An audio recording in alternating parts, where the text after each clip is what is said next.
Olá Márcio, olá amigos do canal, aqui é a Lana novamente. Esse é o segundo relato que eu envio. O primeiro foi sobre o lobisomem no sítio de Sobral, que ocorreu com o meu pai.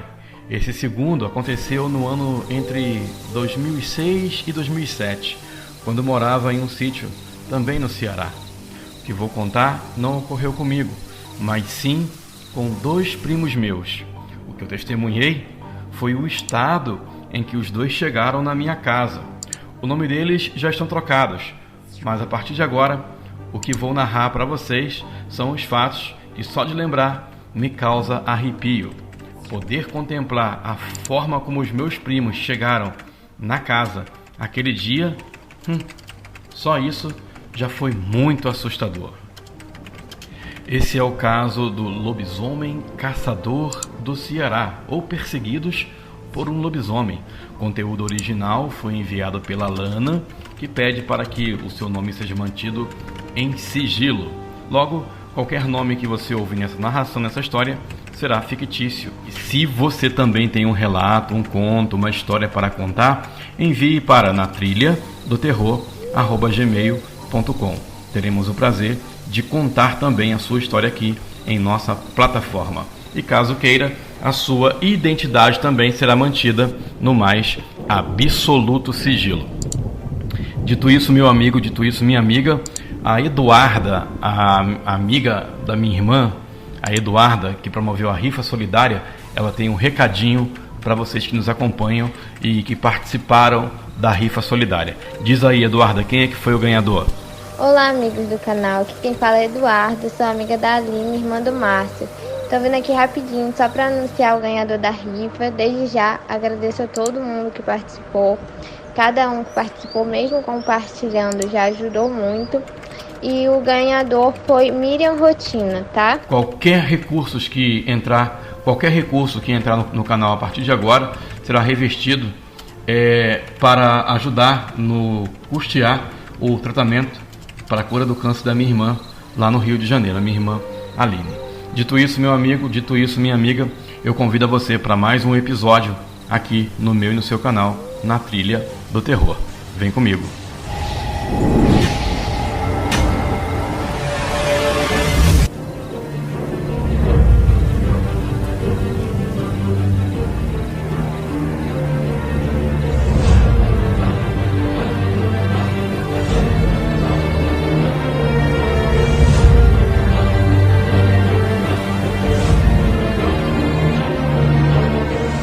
Era um fim de semana comum no sítio, e como grande parte das noites no Ceará, estava uma noite linda. Céu estrelado, vento fresco e uma linda lua brilhante no céu. Detalhe, hein? Não era lua cheia. Naquela noite, após o jantar, meus pais, como de costume, foram prosear na casa do tio Dilso. A casa do tio Dilso ficava a uns 5 minutos da nossa casa, indo pela estrada fora. E eu, aproximadamente, estava com 16 anos, fiquei em casa, vendo TV, já que naquele fim de semana não tinha absolutamente nada para fazer. No entanto, por volta das 9 ou 10 da noite, escuto duas pessoas conversando. Não era uma conversa comum. Esqueci de mencionar que a minha casa era bem ao lado da estrada, uns 10, 12 metros, e por vezes era possível ouvir as pessoas que vinham conversando por ela. E essas duas pessoas que vinham falando alto, e o tom de voz não indicava uma simples conversa, era algo mais agitado. Então eu abaixei o volume da TV e fiquei olhando pela janela, que dava para o alpendre de casa, bem em frente ao terreno, que era bem grande, iluminado por uma luz muito forte que foi colocada ali pelo meu pai.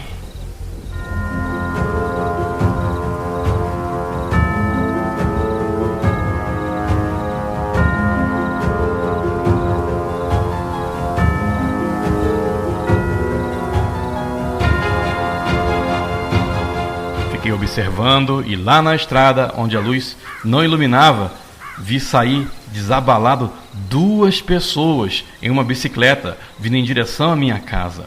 Quando chegou mais perto, pude perceber que eram os meus primos, meus dois primos, Tiago e Felipe, que moravam em um sítio um pouco mais à frente. Então saí para atendê-los e notei que estavam suados, ofegantes. Nos cumprimentamos e eu perguntei o que estava acontecendo, se estava tudo bem. E o pouco que eles conseguiram falar foi: dá água aí.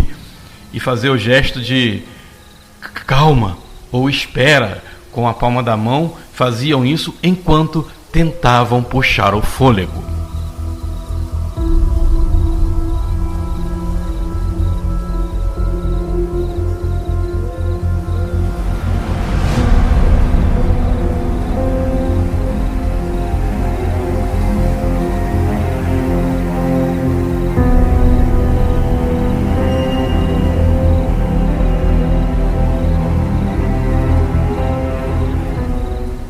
Peguei a água, dei para eles.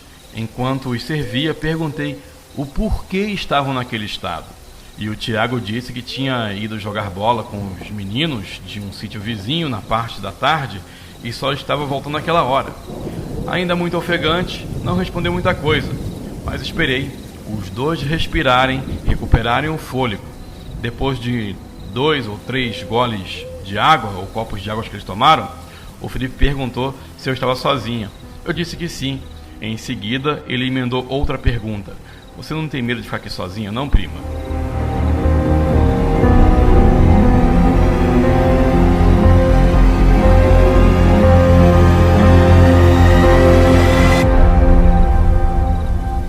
Eu, sem motivos para sentir medo, apenas respondi: não tenho medo não, porque teria. Aí, voltei à pergunta: o que aconteceu? Por que estavam naquele estado? Amigo Márcio, o Felipe era bem bronzeado, só que naquele dia ele estava pálido.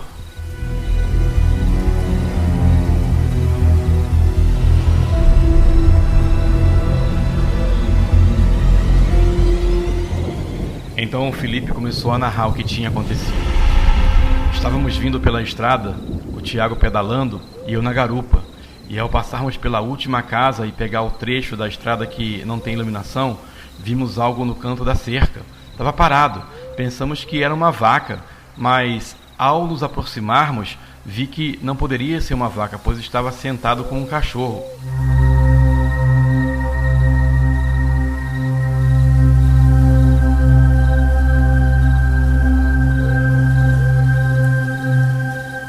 Sem sabermos o que era, o Tiago acelerou a bike, ou seja, passou a pedalar mais forte. E ao passarmos por aquilo, aquele troço começou a correr atrás de nós. Começou a nos perseguir. Quando olhei para trás, vi que parecia um porco, mas era muito grande. E só mandei o Tiago acelerar, porque o bicho estava quase nos alcançando.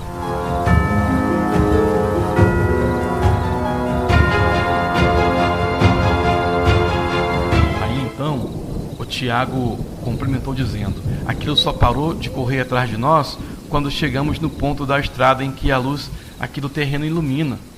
Eu, de olhos arregalados, olhei para o canto escuro da estrada e falei: mentira! E eles: é sério, juro por Deus.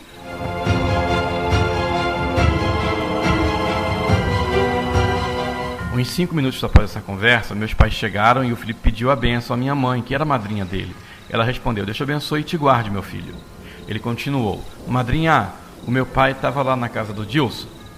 Ao que minha mãe disse: sim, saímos, ele ficou por lá. O pai do Felipe era muito amigo do meu tio e sempre ia lá de moto para prosear, assim como meus pais. Nesse momento, o Felipe olhou para o Tiago e falou: vamos embora, meu pai está de moto e vai iluminando a estrada pra gente.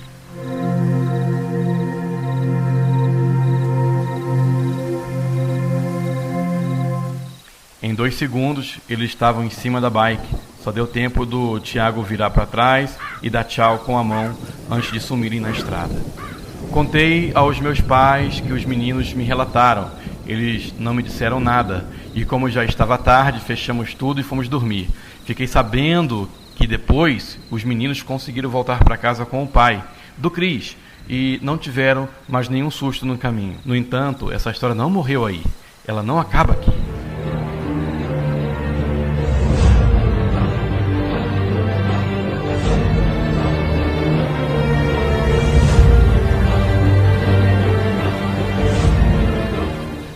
fiquei sabendo dessa segunda parte da história, que vou agora contar, quando estava escrevendo o relato do lobisomem em sítio no Sobral, do lobisomem do sítio em Sobral, no Ceará. Com o auxílio dos meus pais, relembrei o ocorrido com os meus primos, e então a minha mãe e meu pai contaram a segunda parte da história, do bicho que correu atrás dos meus primos. Nessa segunda parte, o que ocorreu na casa do tio Dilson. Em uma outra noite, na casa do meu tio Dilson, o pai do Felipe contou o ocorrido com os meninos, e meus pais confirmaram com base com o que eu relatei, pois vi o estado dos dois após o ocorrido. Então, o meu tio contou o seguinte: eu acho que era o Beto. Esse Beto era um homem que morava no sítio em uma casa mais afastada, e meu tio de vez ou outra o contratava para fazer alguns serviços a fim de ajudá-lo financeiramente, pois o mesmo era bem humilde. Então fazia serviços como limpar a roça, ajudar com plantio e etc. Meu tio disse que em um dia de trabalho, o tal Beto falou que estava cansado, pois tinha passado a noite no mato e quase não dormiu. Então meu tio perguntou se ele tinha ido caçar, e ele disse que sim. Meu tio achou estranho, pois para caçar precisa de no mínimo uma arma, e se possível um bom cachorro, coisas que o Beto não tinha. Então, com um tom de brincadeira, meu tio disse: caçar como, homem, se tu não tem nem arma nem cachorro? E o Beto respondeu: eu não preciso de arma, bicho não caça armado. Meu tio perguntou: como assim? Nesse momento, o Beto contou a spell, ou ritual, para virar lobisomem. Ele disse que se espojava onde as vacas e os jumentos dormiam e fazia uma reza para virar o bicho que aprendeu num tal livro.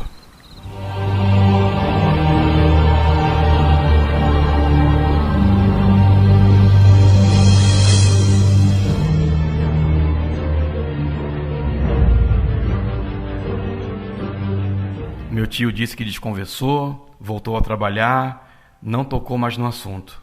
Então, a esposa do meu tio, que nesse momento tinha se juntado à roda de conversa, cumprimentou, dizendo que era verdade, pois uma conhecida da cidade frequentava a igreja que o Beto, e contou que o pastor tomou conhecimento das coisas que ele fazia usando o tal livro. A própria esposa do Beto contou ao pastor, mas o mesmo não quis se desfazer do livro, e foi expulso da igreja pelo pastor, que disse: ou você serve o bem ou o mal, é impossível fazer os dois ao mesmo tempo. Amigo Márcio, ouvintes do canal, eu fiquei passada e perguntei à minha mãe por que não me contaram nada naquela época.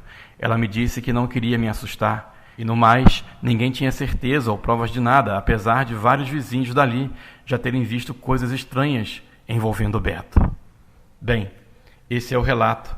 Eu não sei se o Beto virava ou não lobisomem, nem sei se foi ele que correu atrás dos meus primos, mas, seja lá o que for, os deixou muito assustados. Espero que esse relato tenha ficado de fácil entendimento para vocês. Gosto muito do canal, parabéns mais uma vez pelo trabalho e beijo para vocês.